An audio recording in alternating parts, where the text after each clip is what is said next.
Hi, I'm Denise Roodt. I'm the CEO of the Media Workshop, which is a media training and production company. We focus on training in film and television, and we also produce content for television and for online audiences. And we've created some stuff for the big screen. I'm also the festival director of the Roodt Bay Festival. And I'm going to speak about the linkages between the tourism industry and the creative industry, but specifically with a focus on the audiovisual industry. Now, the two, in my opinion, and as experience shows, are inextricably linked. If you just think about America, why do we all know about America? We all know America's culture. We know about cities in America that we've never been to. New York. We know about the fashions. Many people speak with an American accent. Why do we do this? It's because America's in our lounges, it's on our screens, it's in our movies. We feel like we belong in America. We sleepless in Seattle. Never been to Seattle, but we know about Seattle. We feel like we're part of it. These things, Sleepless in Seattle, for example, people know about Seattle. The next time they go on a holiday, they think, oh, where can I go? Oh, maybe Seattle. They feel like it's a place they know. It's a place they belong to.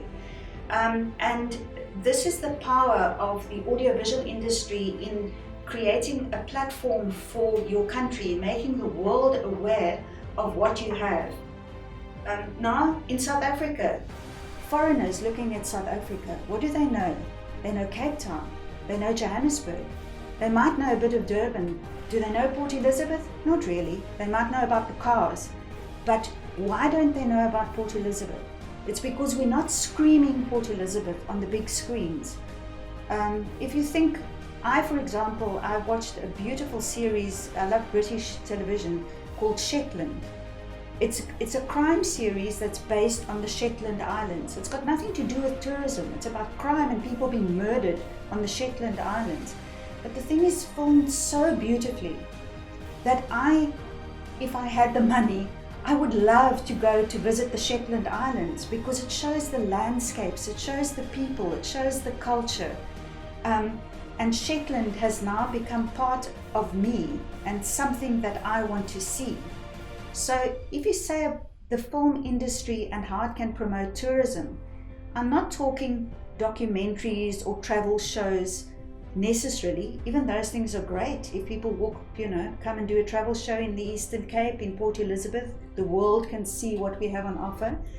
But more so, if you tell stories in PE and people can see the real citizens of PE and create content of such a standard that it can travel internationally, and it's based in Port Elizabeth, then the world becomes familiar with the name Port Elizabeth, and we're on the international tongue, and we suddenly become a destination. I can keep going on and on and on because my background is as a journalist. Now I look, and it pains me every day to see how much our city has to offer and our region, and how little we're doing about promoting it. If you look at our history, the political struggle, with the cradle of the ANC, does the world know about this? Why don't they know about it? It's because we're not creating the content to tell them about it. Foreigners come and create the content. We're not doing that ourselves. Steve Biko was tortured down the road from where I'm sitting at the moment, in a building that was derelict. Why is that not a monument to Steve Biko? Why are foreign tourists not coming there and seeing videos of Steve Biko speaking, seeing memorials about Steve Biko, telling the story, using extracts from the TRC hearings where it was described how they tortured him? It's a tourist opportunity. People would come to find out about that. We've got the Craddock 4.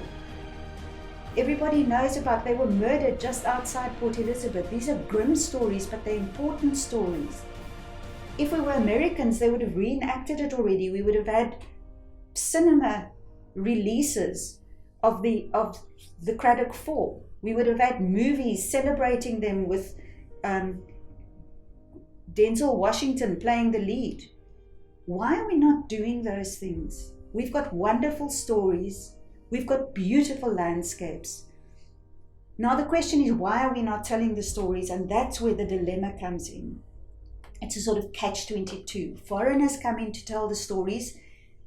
They get the idea and they get funding, they get support, because it takes big money to make these things. And this is where we have this disconnect. Because firstly, in South Africa, somehow we don't trust that we have the ability to do it ourselves. We always think of ourselves as second rate.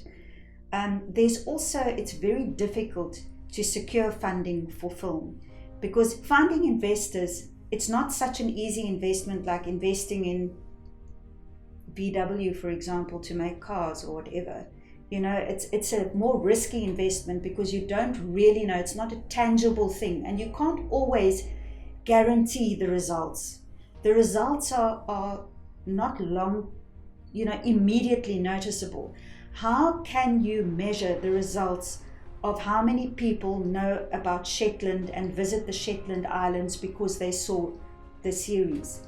It will take long. It's not an immediate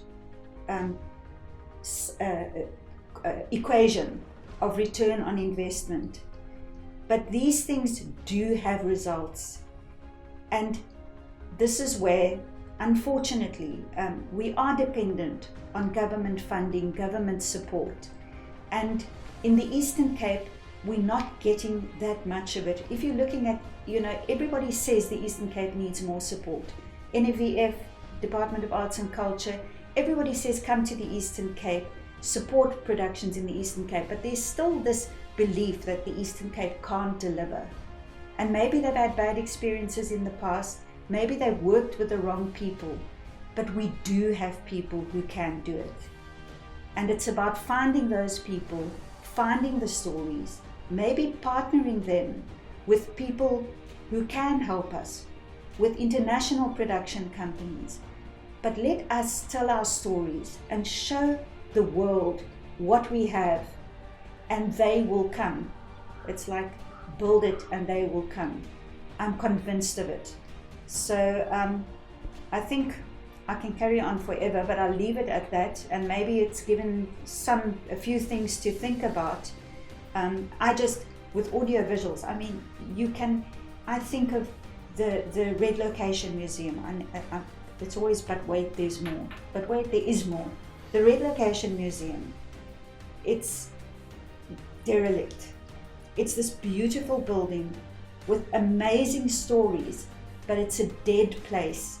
If you had audio visuals and you could show on big screens and let people be immersed in the realities of what the stories that they're telling, rather than just physical pictures and words on the wall, have people tell the stories, have people dressed up reenacting certain things. If you go to the UK, the tourism industry is massive, and it's based on the arts. If you go to London, people go to see the arts and they make money out of it. Why aren't we doing that as well? So I'm just thinking Southend Museum, it could be a much more immersive experience if you include audio visuals, if you include performance art. So there's a lot of opportunity, and it just needs a little bit of investment, quite a lot of creativity, the right people working together, and the funds being used for the right purpose to the benefit of everyone in the city. Thanks.